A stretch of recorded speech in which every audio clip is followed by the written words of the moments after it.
तो चलिए इसके बाद आगे की तरफ बढ़ते हैं और हमारे सामने ऑप्शन जो है वो साइटेशन एंड बिब्लियोग्राफी का है। अब इसका क्या यूज़ होता है, जैसे आप कोई थीसिस बना रहे हैं या कोई डॉक्यूमेंट बना रहे हैं और उसमें आपने कहीं से कंटेंट उठाया है। अब जहाँ से आपने वो कंटेंट उठाया है आप उन्हें क्रेडिट देना चाहते हैं कि भाई साहब ये कंटेंट मैंने यूज़ किया है पर ये मेरा ओरिजिनल कंटेंट नहीं है, ये हमने कहीं से कॉपी किया है। तो उसका क्रेडिट देने के लिए इस ऑप्शन का यूज़ किया जाता है। वो कोई आपकी थीसिस हो सकती है या कहीं से आपका डेटा हो सकता है, कोई पोयम हो सकती है, कोई लाइन हो सकती है जो किसी और ने लिखी है पर उसे आप अपने डॉक्यूमेंट में यूज़ करना चाहते हैं।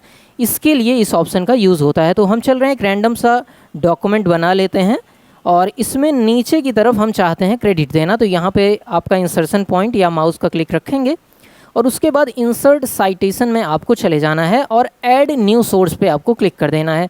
यहाँ पर एक बॉक्स आपको खुलकर दिखेगा और इसमें आपको टोटल डिटेल भरनी है कि किस टाइप का सोर्स है, बुक है, बुक का सेक्शन है, जनरल है, आर्टिकल है। तो हम बुक पे क्लिक कर रहे हैं, ऑथर का नाम पूछा जा रहा है तो ऑथर का नाम हम लिख दे रहे हैं मोहित। इसके बाद आप यहाँ पे टाइटल दे सकते हैं बुक का, मान लीजिए टाइटल है कंप्यूटर जी। ईयर हो सकता है बुक राइटिंग का 2013। इसके अलावा और भी डिटेल्स हैं, सिटी क्या है, पब्लिशर मान लेते हैं XYZ हो गया और सिटी हो गया आपका सुल्तानपुर या कोई भी रख सकते हैं और यहाँ पे आप इसको ओके कर देते हैं। तो ये आपके सामने एक साइटेशन आ गया है, लेकिन इसको थोड़ा सा अच्छे तरीके से दिखे इसलिए आप इस ऑप्शन पे जाएंगे जो आपको दिख रहा है बिब्लियोग्राफी नाम से।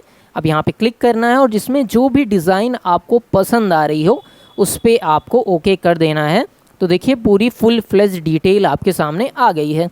अब इसके बाद दिमाग में आता है कि क्या सर इसमें हम डिज़ाइंस में कोई चेंज कर सकते हैं, तो जाहिर सी बात है कर ही सकते हैं।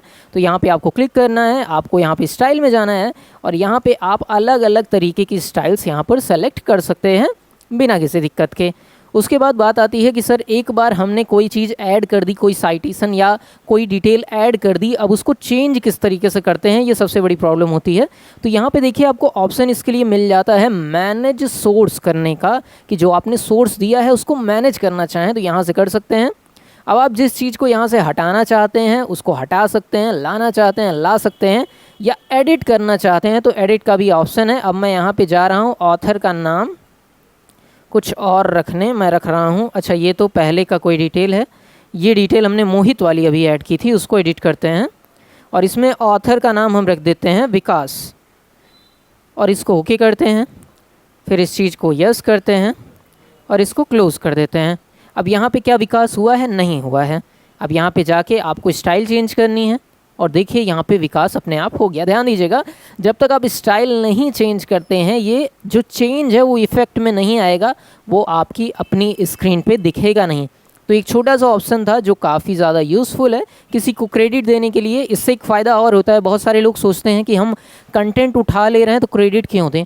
बात तब आती है जब आपका कंटेंट बहुत ज़्यादा वायरल होता है तो उस पर कॉपीराइट क्लेम आ सकता है। कोई भी चीज़ जो किसी ने बनाई हो, भले वो इंटरनेट पे अवेलेबल हो, वो इसकी प्रॉपर्टी होती है, एक इंटेलेक्चुअल प्रॉपर्टी का वो मालिक है जिसने उसको बनाया है। तो अगर उसके किसी सामान को आप यूज़ कर रहे हैं तो आपको क्रेडिट देना ही देना चाहिए। मॉरल ग्राउंड पे तो देना ही चाहिए, लेकिन कानून के तौर पे भी ये आपको देना ही चाहिए।